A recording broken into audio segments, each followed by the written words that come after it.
going on, guys? Welcome back. Today, in order to move forward a little bit further in terms of the Jason David Frank tragedy, which if you don't know what's going on, Jason David Frank has passed, and you can check out my previous video if you want to and get all the information that I care to say about things of that nature and how I feel about his passing in general. He was a pretty big deal in terms of my childhood. I normally don't cover celebrity death and things like that on this channel. It's not a thing that I do, but since a lot of what I've done here on YouTube was very closely tied to him, I decided it was time to say something, but that's not a normal thing on this channel. However, collecting Power Rangers stuff is a mildly normal thing on this channel, and that might not be a bad video either, is to talk about the main points of the collection after we're done tearing down the shelves. That might be important, is to talk about what specifically I collect. Yeah, might not be a bad idea. Legit, that's a pretty good episode. But to move forward with the episode that we're doing right now, let's talk about the 5 items in my collection that are Jason David Frank related in order of their awesomeness.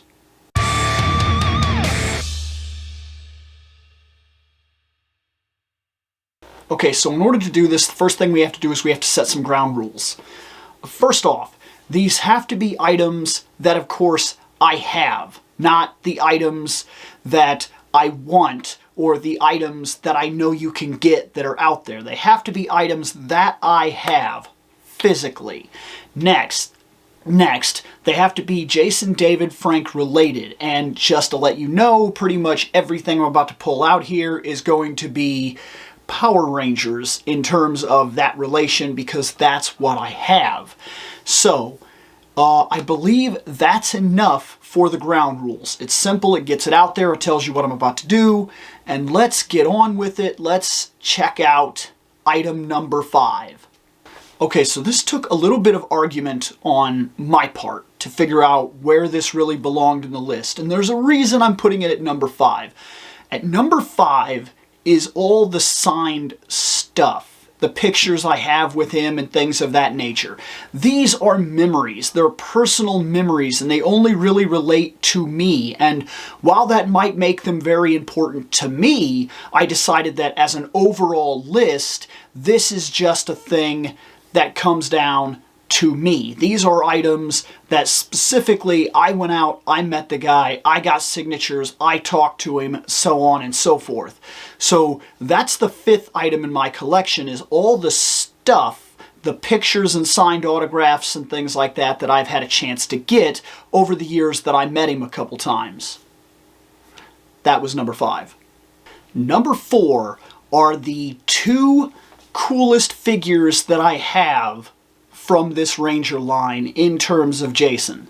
Now, I have a Green Ranger and a White Ranger that are from the, if I remember right, this is from the Legacy collection. And these were like, for me, these were the Rangers that really caught my attention. I thought they were really cool. I liked the way they moved. I liked the way they looked. And I didn't quite get into the Hasbro Lightning series until somewhat very recently. So I haven't really bought any of those figures, and because of that, these are the 2 that I have, but I like them very much, and I think they were fantastic representations for the way that they look and for the feeling they give me, and they just look great on the shelf, and I've never had any reason to complain about them. That's number 4.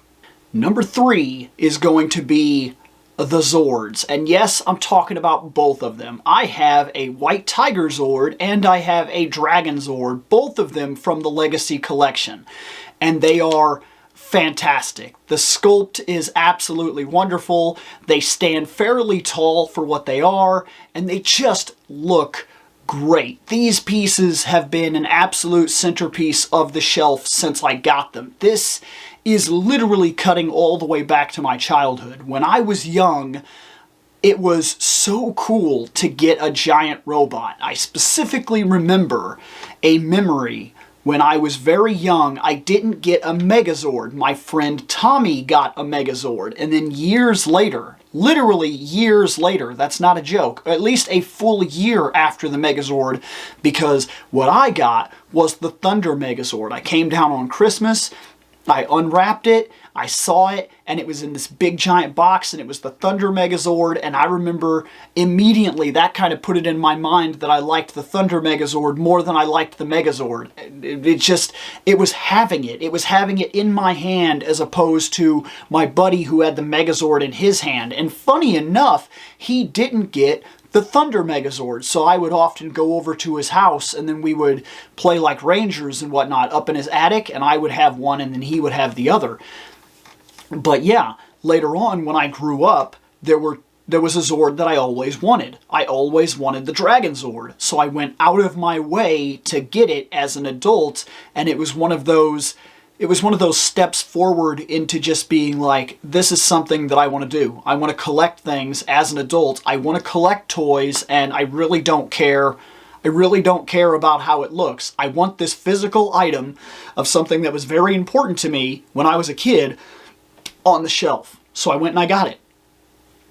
It was literally one of the keystone re-entries into adult collecting for me on a more massive scale.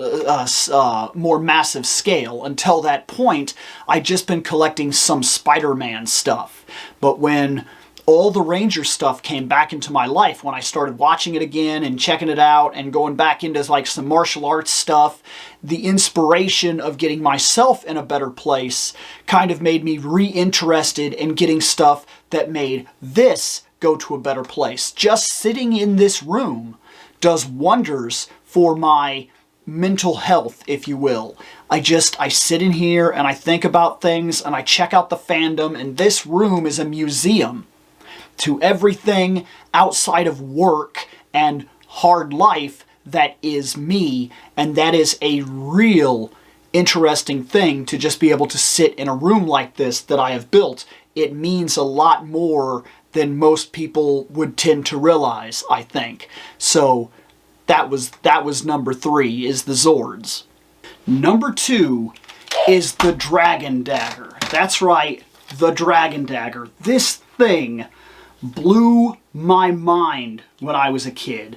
It was incredibly unique, and it, for some reason, and I don't know why, maybe it was the idea that Trini had daggers, which was kind of cool. But like this thing, not only was he blowing into it and being like, and then it would do the music. Actually, I think this thing still works in all honesty. I don't see any reason that it wouldn't. There, that's turned on. I'm going to push this down. We're going to blow into it.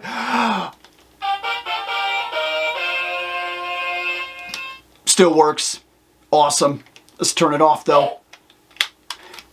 Yeah, this was cool. When I got the chance to own this, I was super excited because I liked the fact that this was actually plated gold and everything. It's very cold to the touch because it actually sits out in the garage on a display rack that sits by my workout stuff. And it's just, there was something about this that made him so cool. Now look, I'm going to tell you something, and this is real. I have Saba. And for some people, this is going to be the thing that they like. This is going to be cool. And it is cool. This thing is very cool. But why did I like this? When we were doing this, one of the things that for me was visual storytelling that I picked up on without realizing that I was even picking up on it when I was a kid was Jason had a power sword. Tommy, Jason David Frank, had this. And they clashed, okay? And when they clashed, when they fought, and one guy had a big sword and another guy had this tiny, really cool knife, but he was not backing down, that immediately told me that the other Rangers, they were brave. They were cool. They were putting themselves out there. But the Green Ranger straight up had no fear. Now I realize he was under, later on I'm looking back and I'm thinking, you know, look, he was kind of under a curse. He was overwhelmed by evil. He had to do the things he was going to do. But even later on, when he has this and other enemies have like big swords and stuff like that, he doesn't back down. He runs right in with this little thing. And this thing is incredibly unique to the other power weapons. It has that cool synthesizer noise that it does. Like, it controls the Godzilla Zord, and that's what it is. We all know that's what it is. Like, this was just cool. It instantly set him apart from the other Rangers in weapon alone. It looks cooler. It's more dangerous to wield than other weapons would be, but it also granted him like strange special powers where he could play the thing, and then like his shield would like bling, and then he couldn't be hurt. Like, the Red Ranger would shoot at him, and like the bullets would bounce off of him and stuff. Like, there was something about this weapon that put him into my subconscious as fearless from that day forward. And it's really sat on the shelf as kind of like, this is it, man. This is unique. This is cool. This is courage. I've always been a bigger fan of this than this. But that's not to discredit how cool this is. You notice I bought them both. And the #1 coolest item in my collection does also come from the Legacy Collection, and it is this. This is my 2-scale Green Ranger helmet. And is it wearable? Believe it or not, yes. Yes, it is. This is on my head. This is a real thing. You can wear this, but it's a wild thing to wear. It is a truly wild thing to wear. It feels uncomfortable, and there's not a lot of visual room. If you've ever wore one of these things, it's awkward. You gotta give a lot of credit to the people that did fight scenes in something like this. Now, you would imagine that since I have the helmet, he's my favorite Ranger. He was not. My favorite Ranger still, all this time later, is the Gold Ranger. The Gold Zeo Ranger is still my favorite Ranger that ever existed. But back when I was first starting to get myself into better shape, I had considered doing a Power Ranger cosplay as a reward to myself when I got myself into better shape. That never went through. I never really felt like I reached the level that I wanted to be at, and maybe I never will, to be fair. For anybody that's ever been at the size that I was at, it feels weird. Even the better shape you get into, you feel wrong. I've heard about this many times. I've even read about it, what it is, but basically, I was 289 pounds, and then I worked myself down, and then I thought once I got into a state where I really felt confident about myself, and I felt like I was in a better position, I was going to do a Ranger cosplay. And specifically, the one that I thought about doing was the Green Ranger. I would love to go as the Gold Zeo, but what I did was I figured, look, I already have his weapon, and then I saw this on a store shelf, and I was like, that's it. And I was thinking also, this was the reason that I started getting myself into better shape. It was the inspiration that I was taking on a daily basis, that I would watch a couple Ranger episodes, and then I would part of my workout routine was that I would go along with them. So when it came down to they were fighting the monster, I would work out. I would work out and I would do cardio, and I would do punches and movements and slips and things like that. And I would kind of fight the monsters with them. And yeah, this sounds ridiculous, but it actually worked. It worked very well, and it did me a lot of high-range cardio for a good deal of time. It pulled 50 pounds off me before I got to meet the man. So my idea was that since this was what was bringing me in that direction anyway, I would go out of my way to cosplay him first. But I never really reached that point. I never got to that point where I felt like I was ready to do something like that. Maybe I should make it a goal for a year's time to say, ready or not, I need to at least do it. I need to get out there and do it. So maybe we'll look at that. Maybe we'll make it a stretch goal or something like that. But that was the 5 coolest items currently in my collection that represent Jason David Frank. And this is not a perfect tribute video by any means whatsoever. But it's what I do. I collect. I'm into fandom. I love this kind of stuff. And he was a big part of it growing up. So, goodbye. And if you or anybody else is experiencing problems like that, please get help. Everything in life is temporary. That includes the bad times. Please get help. Take care of yourselves, guys. I'm gonna get out of here.